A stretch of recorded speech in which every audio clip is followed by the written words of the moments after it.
پہلے دن ہم نے شیطان کے حوالے سے بات چیت کی تھی کہ اللہ رب العزت نے شیطان کو کیوں پیدا کیا، اور پھر شیطان کے ساتھ وہاں پہ کیا کنورسیشن ہوئی اور کس طرح اس نے اللہ رب العزت کی نافرمانی کی، تکبر کا اظہار کیا،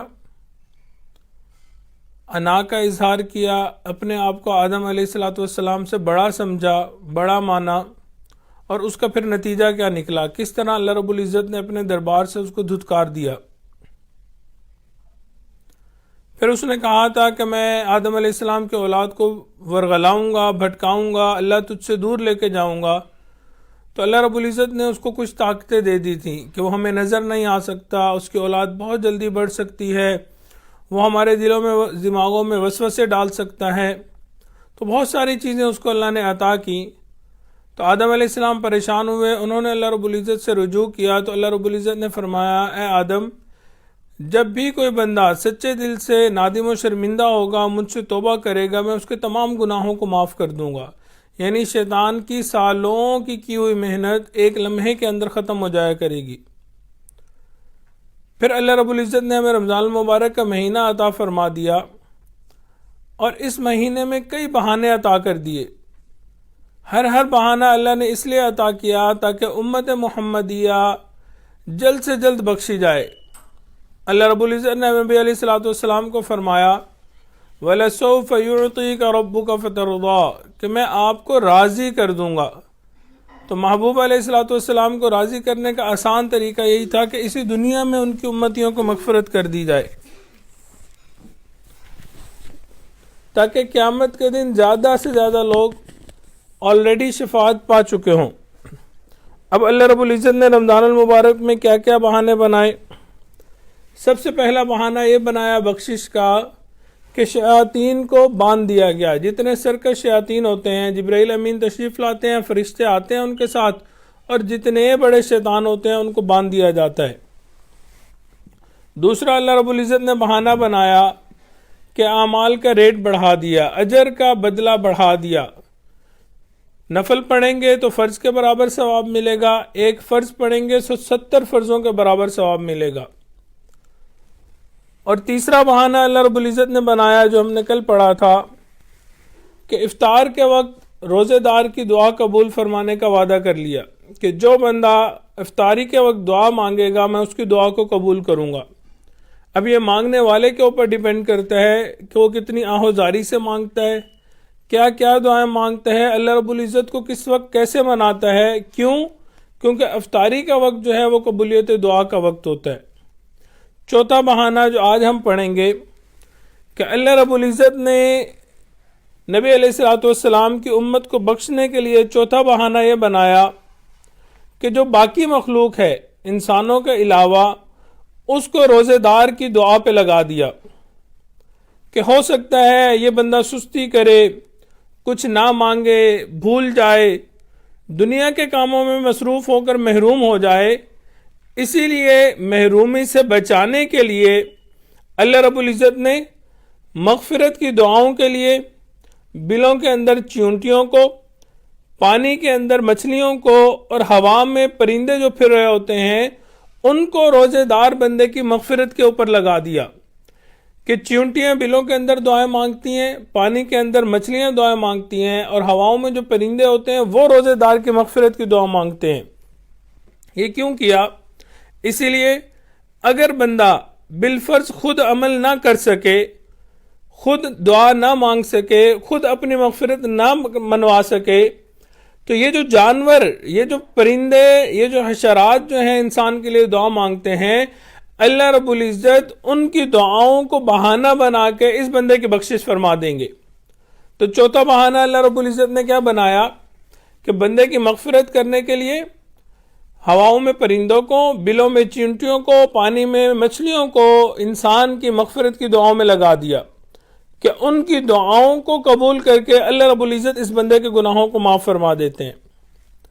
پانچواں بہانہ، رمضان المبارک کی ہر رات میں 10 لاکھ جہنمیوں کو جہنم سے بری کر دیا جاتا ہے۔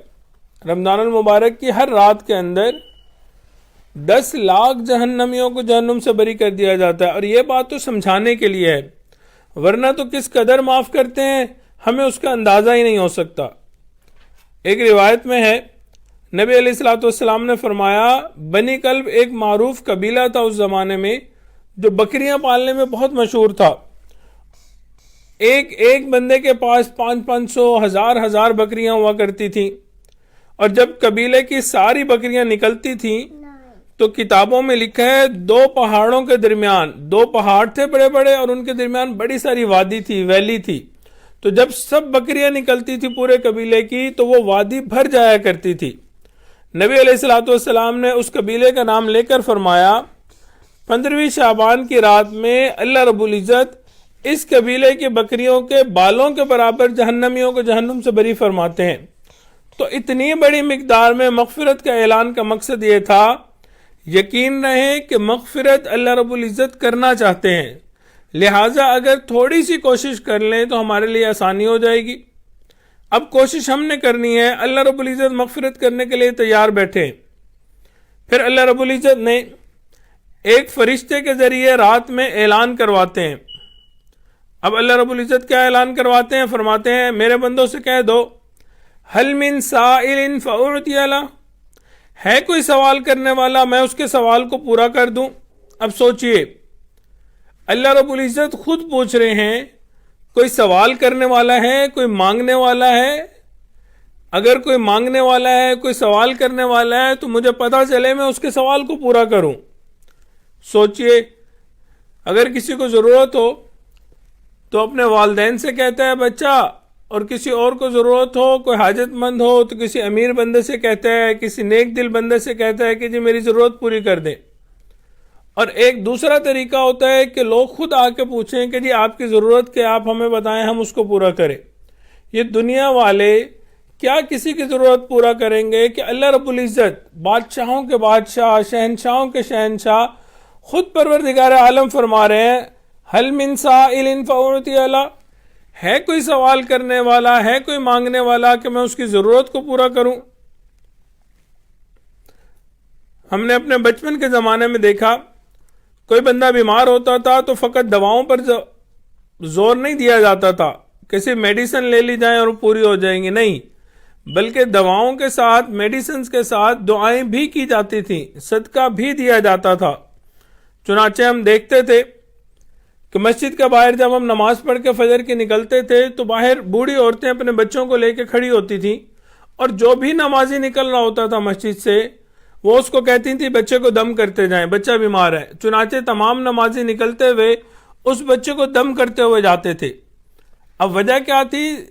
میڈیسن لے رہے ہوتے تھے، دوائیاں دے رہے ہوتے تھے، لیکن ان کو اعتقاد تھا، یقین تھا کہ یہ لوگ نماز سے، مسجد سے نماز پڑھ کے نکلے ہیں، اللہ کے گھر سے نکل رہے ہیں، نیک کام کر کے نکل رہے ہیں، یہ لوگ میرے بچے کو پھونک مار دیں گے، اس کی وجہ سے اللہ رب العزت جلدی شفا دے دیں گے۔ اسی طرح ہم نے اکثر دیکھا کہ جب بھی کوئی بچہ بیمار ہو جاتا تھا تو اس کے گھر کے اندر عورتیں یا تو کچھ بنا دیا کرتی تھیں یا پیسوں کو چھوٹے چھوٹے پیسے کروا لیتی تھی، 2 روپے کے، 1 روپے کے۔ پھر ایک بچہ آواز لگاتا تھا کہ بچوں آ جاؤ اور یہاں پہ پیسے مل رہے ہیں۔ چنانچہ ارد گرد کے چھوٹے چھوٹے بچے اور ضرورت مند لوگ آ جایا کرتے تھے اور ان کو 2 روپے، 5 روپے صدقہ خیرات کیا کرتے تھے۔ تو مقصد یہ تھا کہ جب پہلے لوگ صرف دواؤں کے اوپر نہیں تھے، ان کا اعتقاد زیادہ پکا تھا، وہ اللہ رب العزت کی طرف رجوع کرتے تھے۔ ہمیں بھی چاہیے کہ ہم بھی یہ کام کریں کہ جب اگر کوئی بیماری آئے، کوئی پریشانی آئے تو ہم اللہ رب العزت سے مانگیں، اللہ کے راستے میں صدقہ و خیرات کریں۔ چنانچہ اللہ رب العزت فرشتوں کے ذریعے رمضان المبارک کی ہر رات میں اعلان کرواتے ہیں هل من سائل فأعطي له، ہے کوئی مانگنے والا میں اس کو عطا کر دوں۔ تو یقیناً جو آدمی اللہ رب العزت سے مانگتا ہے، اللہ رب العزت اپنے اعلان کی لاج رکھ کر اس کی دعا کو ضرور قبول فرماتے ہیں۔ ہم تو مائل بکرم ہیں، کوئی سائل ہی نہیں، ہم تو مائل بکرم ہیں، کوئی سائل ہی نہیں، راہ دکھلائیں کسے، راہ روئے منزل ہی نہیں۔ تو اللہ رب العزت نے بہانے بنا دیے۔ چوتھا بہانہ بنایا کہ مخلوق کو انسان کی مغفرت کی دعاؤں پہ لگا دیا، اور پانچواں بہانہ اللہ رب العزت نے بنایا کہ ہر رات میں لاکھوں جہنمیوں کو جہنم سے بری کیا جاتا ہے، اور اللہ رب العزت ہر رات پوچھتے ہیں حل من سائل فأعطی له، ہے کوئی سائل مانگنے والا کہ میں اس کے سوال کو پورا کروں، اس کی ضروریات کو پورا کروں۔ چھٹا بہانہ اللہ رب العزت نے کیا بنایا؟ اللہ رب العزت نے ایک ایسی رات عطا کر دی جو 1000 مہینوں سے بہتر رات ہے۔ فرمایا لیلۃ القدر خیر من الف شہر۔ 1000 مہینے اگر ہم دیکھیں تو یہ کتنے بنتے ہیں؟ یہ تقریباً 83 ایئرز بنتے ہیں، 83 سال بنتے ہیں۔ اب دیکھیں آج کل لوگوں کی اکثر عمر 80 سال 90 سال یہی ہوا کرتی ہے، اور اکثر لوگ تو 83 سال سے پہلے ہی فوت ہو جاتے ہیں۔ لہٰذا اگر کسی کو ایک لیلۃ القدر کی عبادت نصیب ہو جائے تو اللہ رب العزت کی طرف سے گویا پوری زندگی عبادت کا ثواب اس کو حاصل ہو گیا، پوری زندگی کی محنت اس کو ایک رات میں مل گئی۔ ہم 80 سال مستقل عبادت نہیں کر سکتے، دنیاوی ضروریات بھی ہیں، حاجات بھی ہیں، لیکن اللہ رب العزت نے رمضان المبارک کے اندر ایک رات ایسی رکھ دی جو 1000 مہینوں سے بہتر رات ہے، 1000 مہینوں سے افضل رات ہے۔ ہم اگر اس ایک رات میں عبادت کر لیں تو اللہ رب العزت ہمیں 1000 مہینوں کے برابر ثواب عطا فرماتے ہیں، اور وہ تقریباً 83 ایئرز بنتا ہے۔ 83 ایئرز کی ثواب ہمیں ایک ہی دن میں ایک ہی رات کے اندر مل جائے گا۔ یوں سمجھے کہ 83 سال کی عبادت کا ثواب ہمیں مل گیا۔ اور اب اگر کسی بندے کو 10 رمضان المبارک مل گئے تو اس کو کتنا ثواب ملا؟ تقریباً 800-900 سال کا ثواب مل گیا اس کو۔ اور یہ جو ثواب ہے اکثر لوگ دعا مانگتے ہیں، پہلے کہتے تھے عمر نوح مل جائے، اللہ تعالیٰ عمر نوح عطا فرمائے۔ نوح علیہ السلام کی عمر 900 سال تھی، یعنی 900 سال انہوں نے عبادت کی تھی۔ تو پھر حیران ہوتے تھے حضرات کہ جی انہوں نے تو بہت عبادت کی، کیوں؟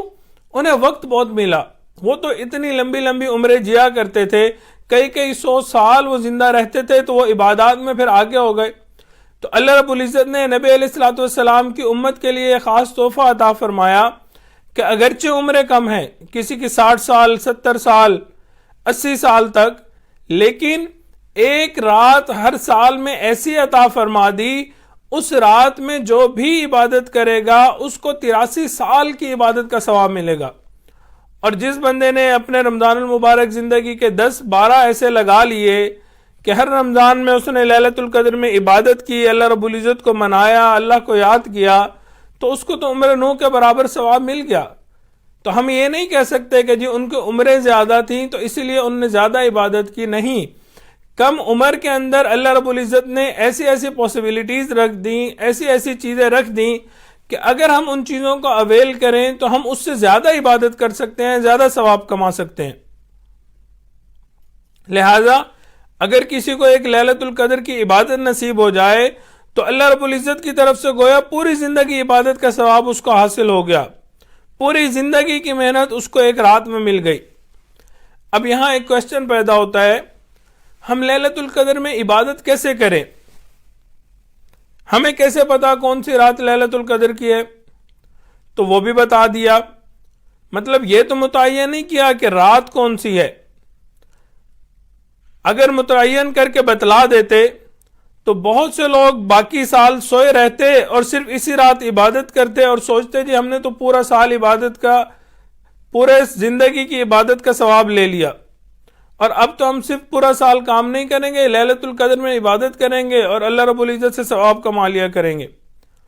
اور بعض ایسے بھی ہوں گے کہ جب لیلۃ القدر آئے گی تو کہیں گے رات تو کافی لمبی ہے، لہٰذا جو قبولیت دعا کا وقت ہے اس وقت میں مانگ لیں گے، اور جب قبولیت کا وقت شروع ہوگا تو اس وقت وہ وضو کرنے لگ جائیں گے، واش روم چلے جائیں گے۔ تو اللہ رب العزت نے مہربانی فرمائی اس رات کو یہ مخفی رکھا۔ ہاں اتنا بتا دیا سال میں کوئی رات ہوتی ہے، مگر زیادہ گمان یہ ہے کہ وہ رمضان المبارک کی رات ہوگی، پورے سال میں سے وہ رمضان المبارک کی رات ہوگی۔ پھر رمضان المبارک میں بھی زیادہ گمان یہ ہے کہ آخری عشرے کی رات ہوگی، پھر آخری عشرے میں سے بھی زیادہ گمان یہ ہے کہ تاک راتوں کی رات ہوگی۔ تو اشارے بتا دیے کہ فرمایا دیکھو جب بھی وہ رات ہوتی ہے وہ خاص رحمتوں کے نزول کی ہوتی ہے، اس میں جبرائیل امین نیچے تشریف لاتے ہیں، لیکن اب یہ نہیں پتا کس وقت تشریف لائیں گے، رات 10 بجے آئیں گے، 12 بجے آئیں گے، 2 بجے آئیں گے، کس وقت آئیں گے۔ ہاں یہ بتا دیا کہ جب بھی آئیں گے تو رحمتوں کا نزول ہوتا ہے۔ فرمایا ہی حتی مطلع الفجر، وہ طلوع فجر تک باقی رہتی ہے، یعنی لیلۃ القدر کی رات طلوع فجر تک اب باقی رہتی ہے۔ اب اس کا مطلب کیا ہوا؟ اب ہم کس طرح لیلۃ القدر پا سکتے ہیں؟ اس کا بہت آسان طریقہ آپ کو بتاتا ہوں۔ لیلۃ القدر حاصل کرنے کا بہت ہی آسان طریقہ ہے، اگر ہم اس کے اوپر عمل کریں تو ہم کنفرم لیلۃ القدر کو پا سکتے ہیں۔ اب ہر بندہ سوچے گا کہ جی کیسے کنفرم ہو سکتا ہے، پتہ ہی نہیں ہے کہ لیلۃ القدر کی رات کون سی ہے، اور آپ کیسے کہہ رہے ہیں کہ میں طریقہ بتاتا ہوں کنفرم آپ کو لیلۃ القدر مل جائے گی۔ دیکھیں اس کا آسان طریقہ یہ ہے کہ آپ رمضان المبارک میں جب اٹھتے ہیں تو سحری کے لیے تھوڑا سا 15 منٹ آدھا گھنٹہ جلدی اٹھ جائیں اور سحری جلدی مکمل کر لیں اپنی، اور فجر سے آدھا گھنٹہ پہلے سحری سے فارغ ہو جائیں، اور رمضان المبارک کی ہر رات میں وہ جو آدھا گھنٹہ ہے فجر سے پہلے اس کے اندر آپ عبادت کریں، نوافل پڑھیں، دعائیں مانگیں، اللہ رب العزت کی طرف رجوع کریں۔ رمضان المبارک میں اگر یہ اپنی عادت اپنا لیں تو آپ کو یقیناً لیلۃ القدر مل جائے گی۔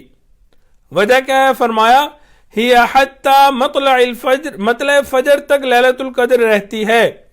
اب ہمیں پتہ نہیں ہے رات کون سی ہے، کوئی اسپیسیفک رات نہیں ہے، لیکن اگر ہم روزانہ کی یہ ترتیب بنا لیں کہ ہر رات میں ہم ذرا جلدی اٹھ جایا کریں اور سحری مکمل کر لیں فجر سے آدھا گھنٹہ پہلے، اور وہ جو آدھا گھنٹہ ہے ہم اگر اس کو عبادت کے اندر لگا دیں تو انشاءاللہ اللہ رب العزت کی ذات سے امید ہے کہ ہمیں کنفرم لیلۃ القدر مل جائے گی۔ کوئی نہ کوئی رات تو ہوگی صحیح، تو جو بھی رات ہوگی اس رات میں ہمیں عبادت کرنے کا موقع ملے گا اور اللہ رب العزت ہمیں اجر و بدلہ عطا فرمائیں گے۔ تو اللہ رب العزت نے چھٹا بہانہ کیا بنایا کہ ہمیں لیلۃ القدر عطا فرما دی۔ لیلۃ القدر کیا ہے؟ 1000 مہینوں سے بہتر رات ہے۔ لیلۃ القدر خیر من الف شہر، 1000 مہینوں سے بہتر وہ رات ہے، اور اس کو پانے کا طریقہ بھی میں نے آپ کو بتا دیا کہ ہم کنفرم کیسے اس کو پا سکتے ہیں۔ اب یہ ہمارے اوپر ڈیپینڈ کرتا ہے کہ ہم لوگ اس کو پانے کی کوشش کرتے ہیں یا نہیں کرتے۔ طریقہ میں نے آپ کو بتا دیا، اور دعا ہے اللہ رب العزت ہم سب کو لیلۃ القدر کی رات عطا فرمائے اور اس میں عبادت کرنے کی توفیق عطا فرمائے۔ لیلۃ القدر میں البتہ 4 بندوں کی مغفرت نہیں ہوتی۔ اتنی متبرک رات کے اندر بھی اللہ رب العزت 4 لوگوں کی مغفرت نہیں فرماتے۔ سب سے پہلا آدمی وہ جو شراب پیتا ہو اور اسی میں داخل ہو، وہ شخص جو نشہ باز ہو۔ تو جو شراب پیتا ہو، نشہ کرتا ہو، اس کو لیلۃ القدر کے اندر بھی مغفرت نہیں ملتی۔ دوسرا بندہ جو والدین کا نافرمان ہو، اور آج کل والدین کی نافرمانی بہت عام ہو چکی ہے، تو ہمیں چاہیے کہ اگر ہم اس طرح کا کوئی گناہ کرتے ہیں، کوئی شراب پیتے ہیں، کوئی نشہ کرتے ہیں، تو اس کو فوراً چھوڑ دیں۔ اور جو شخص والدین کی نافرمانی کرتا ہے، جس نے والدین کا دل دکھایا ہوا ہے، تو اس کو فوراً چاہیے کہ والدین سے معافی مانگے، والدین کی خدمت کیا کرے۔ تو جو والدین کا نافرمان ہوتا ہے اس کی بھی لیلۃ القدر کی رات میں مغفرت نہیں ہوتی۔ اور لیلۃ القدر میں جو قطع رحمی کرنے والا ہے اس کی بھی مغفرت نہیں ہوتی، جو تعلق ناطے توڑنے والا ہے اس کی بھی مغفرت نہیں ہوتی۔ اب ہم اگر دیکھیں ارد گرد تو کسی کی پھپھو کے ساتھ لڑائی ہے، کسی کی خالہ کے ساتھ لڑائی ہے، حتیٰ کہ آج کل بھائی بھائی میں لڑائی ہوتی ہے، بہن بھائی کے اندر ناچاکی ہوتی ہے، قطع رحمی ہوتی ہے، ایک دوسرے سے تعلقات ختم کیے ہوتے ہیں، بات چیت تک نہیں ہوتی ہے۔ تو جو ایسا ماحول جہاں پہ ہو، اس طرح کا سلسلہ ہو، اس شخص کو لیلۃ القدر میں بھی مغفرت نہیں ملتی۔ تو ہمیں چاہیے کہ اگر ہم نے قطع رحمی کی ہوئی ہے تو اس کو ختم کریں۔